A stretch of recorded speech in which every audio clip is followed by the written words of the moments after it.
Gue udah masuk industri digital marketing dari tahun 2016 dan gue mendalami content marketing sampai grow lebih dari 300.000 followers berkali-kali dan udah mulai jualan digital produk juga nih dari tahun 2019. Sudah spend lebih dari 10 miliar rupiah sampai dengan hari ini. Dan hari ini gue mau tunjukin ke lo gimana caranya gue bikin bisnis info produk temen gue yang adalah seorang coach, profitnya naik 400% atau 4 kali lipat hanya dalam 30 hari dengan data. Jadi apa aja yang kita bakal bedah before gue handle itu datanya seperti apa aja yang gue beresin, gimana cara gue benerinnya, dan juga hasilnya setelah gue handle jadinya gimana. Jadi ini adalah seorang coach yang punya 10 produk. Tuh, ada buku, ada webinar, ada juga courses. Dan dari 10 produk ini, sebulan ini coach ini spending sebesar 102 juta. Dan setelah gue minta dashboardnya, dan yang gue dapatkan adalah di sini gue melihat ada orang yang melihat atau reach itu ada 845.630. Kemudian dari iklan tersebut ada yang page view, gue lihat ada 4.735 pengunjung. Kemudian ada checkout form 615 orang dan juga purchase 313 orang. Dan setiap minggu ini ada 4 konten baru yang dibikin. Sehingga aku menarik data gitu ya, menarik sebuah persentase di mana dari reach ke page view atau kita sebut sebagai CTR biasanya itu 0,56%. Kemudian dari page view ke checkout form itu ada 13% dan dari checkout form ke purchase ada 51%. Sehingga revenue-nya ini setelah gua tarik data juga, setelah gua melakukan matematika, average order value alias AOV-nya adalah 485.151 per penjualannya. Jadi orang beli sekali beli tuh basket size-nya kurang lebih segitu tuh, 485.151 rupiah. Menurut gue cukup cukup menarik ya gitu ya, karena memang si coach ini juga branding jadi, orang mau gitu ya beli, ada produk yang 500.000, ada produk yang 600.000, ada juga yang 300.000 ini. Nah, dikali 313 orang jadinya hasilnya 151.852.441 rupiah. So far apa aja sih yang udah kita dapat, ada yang gue kumpulin gitu ya. Yang pertama adalah spending dan omset. Spendingnya sekian, spendingnya 172 juta tadi udah kita lihat dan omsetnya 151 juta. Gross profit. Gross profitnya di 49.531.210 rupiah. Jadi ini omset dikurang spending aja. Dengan ROAS atau ROAS, return on ad spend, jadi udah spend 102 juta, dapatnya 151 juta. Sehingga ROAS-nya adalah 1,48. Dan juga kita sudah dapat persentase funnel-nya ya. Jadi mulai dari CTR-nya 0,56%, percentage page view-nya, orang yang ngelihat halaman sampai memutuskan untuk check out itu 13%, dan juga closing rate, orang yang sudah check out dan akhirnya beli itu 51%. Dengan jumlah produk adalah 10. Dan kegiatan yang terkait dengan selling yang gue lihat itu adalah bikin konten ads seminggu 4. Nah, gue tuh seneng banget gitu ya, kalau gue mengaudit seperti ini, gue tuh sebelum gue masuk ke action plan, gue coret-coret dulu findings atau temuan yang gue dapat dari data ini. Nah, ini adalah gue tulisin beberapa temuan yang gue dapat gitu ya dari data yang gue baca. Yang pertama, budget spend. Budget spend target gue dalam 1 bulan berikutnya, ini yang pasti tetap ya. Jadi gue nggak mau yang kayak, oh gue naikin bisnis 4 kali lipat, tapi karena spendingnya lebih banyak lagi gitu kan. Jadi sama aja. Tapi gue pengen dengan budget yang sama, 100 juta ini, gimana caranya kita bisa dapet 4 kali lipat profit. Kemudian ada juga reach-nya. Reach-nya ini cost per reach-nya setelah gue hitung. Jadi cara ngitung cost per reach-nya adalah budget spend dibagi dengan jumlah reach-nya adalah 121 perak. Menurut gue ya, 121 perak ini adalah jumlah cost per reach yang cukup mahal. Dan gue pernah di situ. Jadi cost per reach 100 perak tuh gue pernah juga di atas 100 perak. Dan menurut gue idealnya adalah di bawah 100 perak. 80 perak per reach, 90 perak per reach itu masih masih oke lah.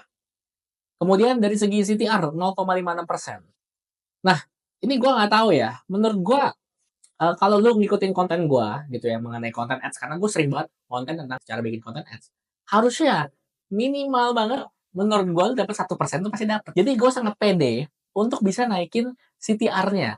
Dan memang ketika gue liat kontennya, ini menurut gue tipikal konten organik gitu kali ya. Dia bukan konten selling. Dan nanti gue akan coba benahi. Habis itu page view-nya. Page view-nya itu 13%. Jadi dari orang yang ngelihat page-nya ke check out itu 13%. Dan 13% ini sebenarnya oke, fine. Somehow dengan gue punya metode, gue punya style, ini gue bisa bikin page view gue 30%. Jadi kayak let's see kayak apa yang kita bisa bikin ini. Tapi memang yang namanya page view ini sebuah perjalanan yang memang kita mesti didalemin ya, karena kita mesti benar-benar ngerti produknya banget. Kemudian dari checkout form, closing rate ada 51%. Nah ini gue juga nggak terlalu pengen otak-atik gitu ya, terutama buat sales script-nya karena gue juga harus dalemin lagi. Dan untuk 1 bulan pertama gue nggak mau ngubah sales script-nya. Terakhir yang gue challenge diri gue untuk gue pengen ubah itu adalah dari segi average order value. Karena produk tertinggi ini sementara harganya adalah 600.000. Sedangkan menurut gue, untuk seorang coach yang sudah personal branding, produk yang harganya 1 juta atau 1,5 juta atau 2 juta bahkan itu sangat biasa gitu loh. Harusnya ada gitu. Coba kenapa nggak ada? Jadi that's why gue pengen naikin average order value-nya dengan menambah produk-produk tersebut dengan melalui upselling. So GMV-nya, gross profit dan juga ROAS-nya to be announced. Jadi ini adalah beberapa hal yang bakal gue coba fix gitu ya. Yang pertama adalah gue bakal fokus di cost per reach. Gue bakal fokus buat naikin CTR-nya. Gue bakal coba fokus juga buat beresin page to form-nya. Jadi persentase orang yang masuk page dan ke form-nya. Karena tadi 13%. Dan juga gue bakal coba naikin average order value-nya. Nah, gimana caranya untuk membenahi ini semua? Yuk ikutin gue. Step by step kita coba benerin. PR pertama yang akan gue lakukan adalah memilah gitu ya. Most converting product itu sebenarnya apa? Gue merasa bahwa yang namanya product creator kadang-kadang ada attachment gitu. Oh, gue suka banget sama satu produk ini. Produk ini nih paling mewakili nih. Nah, kebanyakan dari orang atau creator produk ini karena attach, jadi kurang bisa ngangkat profitnya. Padahal produk ini harusnya udah nggak efektif lagi.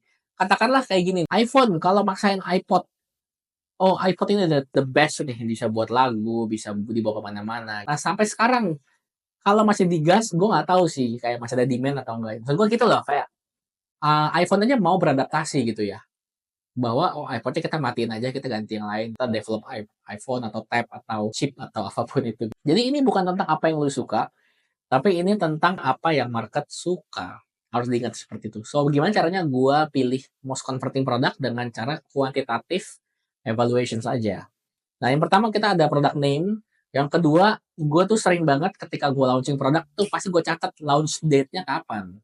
Untuk apa? Karena launch date ini itu gue mau melihat lifetime dari produk gue tuh berapa lama. COGS-nya sebelah kanannya ditambahin kalau memang ini ada COGS-nya ya. Spending-nya, purchase value, gross profit, dan juga ROAS. Nah ini bisa dihitung lebih tarik lah datanya ya. Kalau lo lihat di sini, P2, ini produk 2, ini spending-nya cukup besar gitu ya, 20 jutaan dengan purchase value yang juga 26 juta. Jadi kayak nggak gitu jauh antara spend dan juga purchase value-nya. Ini maksud gue ya, jadi banyak orang yang terlalu touch sama produknya. Penyanyi pun gue rasa punya kesulitan itu gitu. Dia sukanya musik yang genre apa, tapi karena market sukanya lagu sedih-sedih, jadi ya udah bikin lagu yang sedih-sedih juga. Nah ini sama halnya. So kita mesti lihat dengan data bahwa oh P2 ini sudah 1 tahun lalu dan udah nggak gitu growing, harus diterima bahwa produk ini nggak gitu growing.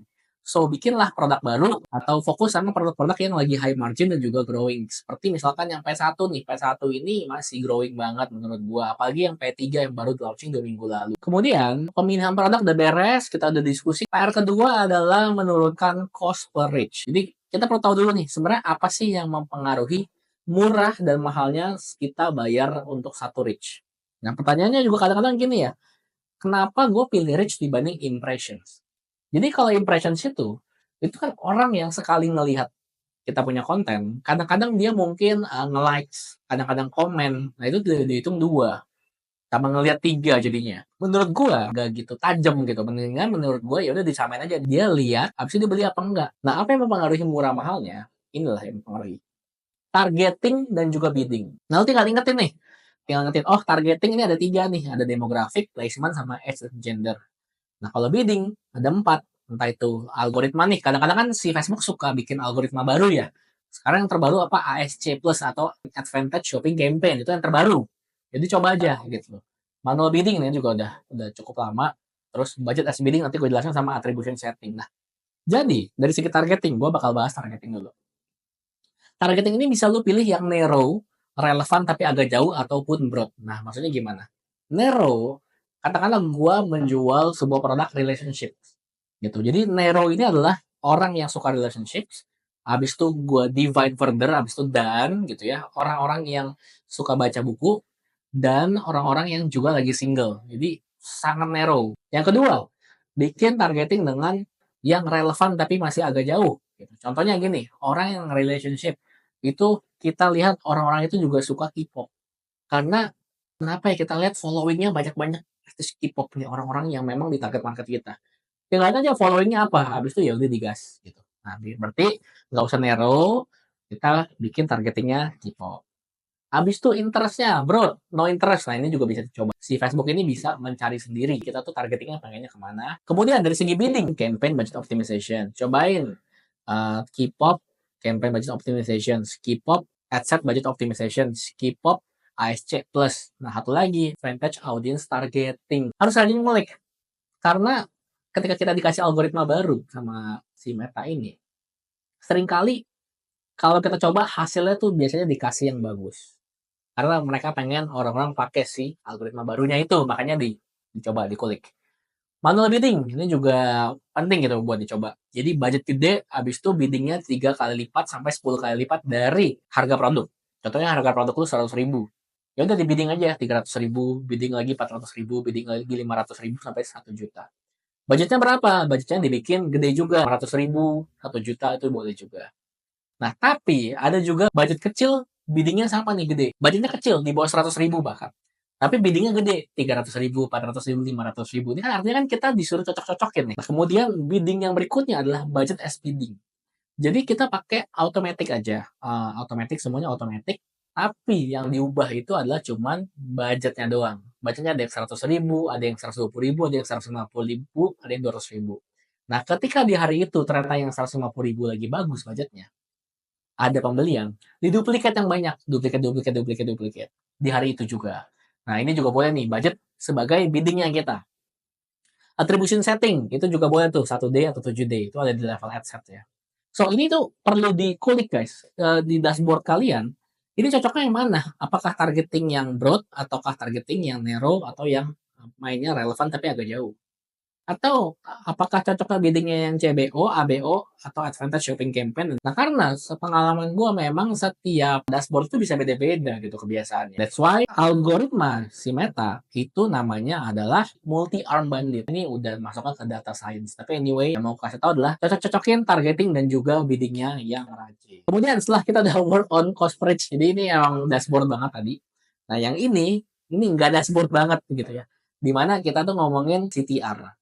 Nah, gue nyaranin tim si coach ini, untuk ngubah kebiasaan kontennya dari weekly menjadi daily. Karena weekly ini terlalu jauh. Berarti artinya sebulan lu cuma 4 kali trial, 4 kali hit untuk bikin konten. Sedangkan kalau setiap hari kita punya 30 kali, 30 peluru dalam 1 bulan untuk bikin konten iklan. Nah, sepanjang karir gue dalam digital marketing, dari tahun 2016-2017 sampai 2025 ini, gue sudah membuat sebanyak 6.176 ads content. Jadi, kalau gue jadiin ini mungkin postingan organik gitu ya. Para influencer itu kan juga postingannya udah 6 ribuan, 10 ribuan. Mungkin dia followersnya udah banyak. Tapi kenapa nggak banyak? Karena gue ngurusin ini guys. Gue ngurusin ads content. Yang akan gue rekap buat kalian selama karir gue, 6.000 konten ads ini. Yang bagus tuh apa aja sih? Nah, jadi yang pertama, yang bagus itu adalah problem agitated solutions. Dimana lu ngasih problemnya di depan, misalkan lu kasih hooknya ya, kayak lu calling the problems. Kalau gue relationship, misalkan gue tentang PDKT, kayak lu mengalami kesulitan PDKT, habis itu masuk ke agitate, dan lebih parahnya lagi, lu udah berkali-kali ditolak, baru masuk ke solusi. So, solusinya gini guys, gue ada ebook, dan lu ambil aja ebook ini, karena ini bisa bantu lu buat cewek ngejar-ngejar lu. Jadi kayak gitu, dibuat dalam video, dibuat dalam carousel, itu oke. Kemudian yang kedua, gravity effect. Nah, gravity effect ini adalah result yang nyamper tanpa perlu ngapa-ngapain. Ini bagus di single image, bagus juga kalau di videoin. Contohnya kayak gimana? Contohnya gini. Kalau biasanya cowok mau dapetin cewek itu mesti effort ya, mesti belajar cara komunikasinya gimana. Nah, kita bilang bahwa cewek ini bakal nyamper ke cowok ini kalau dia belajarin buku ini.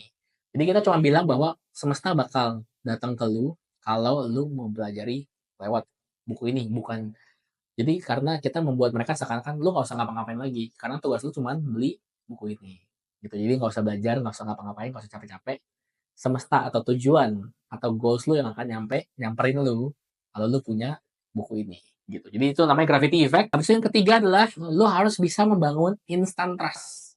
Jadi membangun instant trust ini dengan cara memberikan insight baru atau high value content gitu ya. Jadi kayak misalkan gue ngajarin tentang copywriting.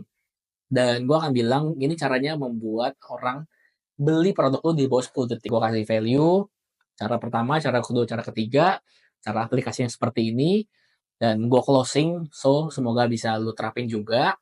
Baru gue bertanya di akhir, kalau lu mau tahu lebih lanjut caranya, lu tinggal beli aja di buku gue karena udah gue bongkar semuanya. Jadi gue taruh satu konten high value dalam buku gue yang gue tulis ke dalam format iklan. Nah itu juga boleh, itu bisa. Itu cara kita buat bangun instant trust karena kita memberikan mereka insight baru. Habis itu nomor 4, proof, flexing, show result. Jadi 70% konten gue yang works ya kayak gini aja. Kasih hasil, flexing boleh, show result boleh, dalam bentuk video. Kalau lo pengen lihat gitu ya, contoh-contohnya seperti apa video konten gue sudah buatin kontennya, itu gue udah bongkar semuanya, referensi konten gue seperti apa, jadi lo bisa tinggal bener-bener copy paste. Setelah si Tiara kita udah work on, nextnya kita perlu work on kita punya landing page. Nah, tadi kan 13%. Gimana caranya plan gue buat naikin konversi landing page-nya? Ada dua cara. Fix yang pertama adalah lo rekap semua hook yang pernah lo bikin. Gitu, semua konten iklan yang pernah lo bikin, lo lihat hooknya apa. Contoh, di sini ada 3 hook, di mana hook kedua, hook yang B, itu adalah apakah sebagai cowok lo takut dicuekin sama cewek. Nah, ini contohnya kayak gitu ya. Nah, dari konten yang ini, hook yang work ini, yang convert, gue jadiin headline di landing page. Kenapa? Karena hook yang B ini paling working. Jadi gue bisa asumsikan orang lebih mau, lebih relate ketika membaca landing page gue ketika hooknya juga convert. Jadi ngubah LP sesuai dengan hook yang convert itu bisa ningkatin persentase page view-nya lu. Atau kalau lu nggak punya banyak referensi hook, lu bisa ngubah struktur page seperti yang gua saranin ini. Karena kebanyakan lu bikin landing page itu pasti mulai dari problem, agitate, solutions. Gitu ya. Nah, sekarang formatnya lu ubah. Jadi proof, promise, plan, habis itu solutions.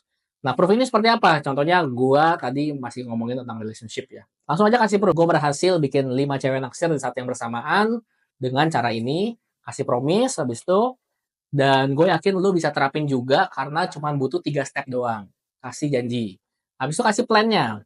Kasih plan-nya, so plan-nya adalah lu pelajari. Nah, setelah lu mempelajari step ini semua, plan ini, so ambil karena gue cuma kasih diskon dalam 30 menit doang. Jadi, lu better langsung check out aja. Ini adalah framework yang membawa gua dapetin 30% page view di setiap landing page gua. Page view udah kita work on, habis itu PR keempat yang gue pengen beresin itu juga adalah menaikkan AOV atau average order value. Dengan cara apa? Dengan cara membuat ini namanya auto ya, auto page atau one time over page. Nah, apa itu one time over page? Jadi setelah mereka sudah masuk ke halaman pertama, habis itu sebelum mereka check out, mereka di offering lagi dengan sebuah halaman lagi di mana ini adalah one time offer bentuknya. Gue akan mendevelop produk bareng sama si coach ini, di mana daripada lu cuma jualan 500.000, 400.000, mending kita bikin yang 1,5 juta juga dan kita jadiin one time offer. Apa sih bedanya produk one time offer sama produk yang biasa gitu yang kita tawarin? Biasanya produk yang lu tawarin di front end atau di depan, itu bentuknya adalah DIY. DIY itu apa? Do it yourself. Apa sih do it yourself? Tadi kayak buku, course, habis itu webinar, setelah gue edukasi ya lu kerjain sendiri lah. Nah, yang namanya produk one time offer atau upsell, itu bentuknya ada dua guys. Lu bisa do it together atau DIT atau do it for you. Nah, dari konten yang lo udah kasih, lo jual buku, do it together. Contohnya apa? One-on-one coaching program. 1 juta, 1,5 juta, itu oke. Atau do it for you. Lo bisa jadi klien gue. Dan lo gak usah ngapa-ngapain, lo jadi klien gue. I will do it for you. Jadi, dari DIY itu disecah gitu. Jadi, do it together atau do it for you. Kita bisa bikin juga remarketing program untuk orang-orang yang sudah pernah membeli produk DIY-nya kita atau do it yourself kita. Entah itu bukunya kita atau webinar kita, bahwa kita membuka program do it together, one-on-one coaching itu. Nah, dengan cara itu lo bisa menaikkan harga lo, menaikkan value-nya. Nah, ini ada contohnya ya di sebelah kanan. Ini orang luar negeri punya, di mana dia membuat funnel dan berhasil untuk naikin harganya dari $27. Nih, yang pertama $27, jadi $97 upsell-nya. Dan juga ada $2.000 dan bump order $52. Jadi funnelnya sangat bervariasi. Jangan cuma jualan satu page doang habis checkout selesai. Selalu taruh funnel atau bump order atau downsell, upsell itu selalu taruh. Dan lu tinggal mainin, mau DIY, DIT, atau DIFY. Dan kita kerjain semuanya 4 itu, work, hasilnya adalah, so, after 30 hari, dengan budget yang sama, 100 juta, 945.441 rupiah. Reach-nya jadi naik, kenapa? Karena, dengan hanya mengurangkan 28 perak nih ya, dari reach 121 perak, jadi 93 perak. Gue berhasil menambah sekitar 150.000 orang yang melihat iklannya. Karena cost per reach-nya turun. Oke, karena lu beresin targeting, karena lu beresin bidding-nya. Lu kulik, lu beresin, dan berhasil. Setelah itu, CTR-nya dari 0,56%, ini jadi 1,1%. 1,1% gue yakin lu juga bisa bikin. Gitu kan. Lu sebenarnya bisa juga buat. Nah ini, that's why kenapa gue bilang, kalau mau bikin konten ads, akan lebih baik harian, jangan dibuat mingguan. Karena kalau lu harian, lu punya peluru 30 kali dalam 1 bulan. Sedangkan kalau mingguan, lu cuma punya peluru 4 kali dalam 1 bulan. So, sangat normal kalau gue bisa membuat CTR dari 0,56% menjadi 1,1%. Ditambah lu tontonin video-video gue yakin lu pasti bisa. So, page view-nya dari 4.375 naik jadi 11.939. Nah, ini sekitar 2,5 kali lipat ya. Dan check out rate-nya, nah ini turun di sini. Dari 13% jadi 11%. Menurut gue ini karena apa ya kan? Kalau lu tertarik buat belajar lebih dalam gimana caranya buat melipat gandakan uang lewat digital selling, gua ada grup eksklusif di mana nantinya kita bisa berinteraksi secara langsung, ambil semua materi gue, kita bisa ngobrol secara personal untuk bisa bantu lu dapetin income yang lebih banyak lagi di dunia digital selling ini. Tinggal klik aja link di description dan kita balik lagi ke materi hari ini ya. Checkout formnya dari 615 naik jadi 1.300 dan closing rate-nya turun ya dari 51% jadi 46%. Wajar turun.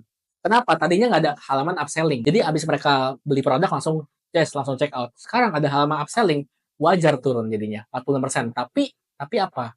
Tapi EOV-nya gue berhasil naikin dari 485.000 ke 515.000. Sehingga kalau gue kaliin produk sold 604 produk dikali 515.000, hasilnya adalah 311 juta.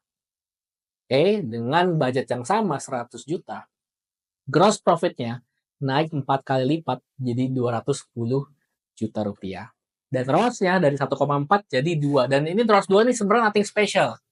Nothing special, lu juga bisa. Gue cuma mau kasih tahu bahwa lu bisa benerin sesuatu, lu bisa naikin profit tanpa lu gedein budget gitu. Kuncinya itu sebenarnya, 4 kali lipat, 400%. Dan inilah data setelahnya, produk sold dari 300 ke 600, EOV dari 485 ke 515, GMV juga naik 2 kali lipat, dan gross profit naik 4 kali lipat. Pesannya apa teman-teman? It's not all about naikin budget, ngulik-ngulik dashboard setiap hari, tapi lu harus punya macro view terhadap bisnis lu sendiri. Apa yang mesti dinaikin, apa yang harus dibenerin. Gitu. Dan gua harap setelah gua membongkar cara gua untuk membenahi bisnis teman gue ini dan naikin 4 kali lipat, lu juga jadi mulai action untuk ngecek, dan gue harap lu juga bisa naikin profit bisnis lu sendiri dengan mudah. Oke, itu aja buat hari ini dan see you on the next video.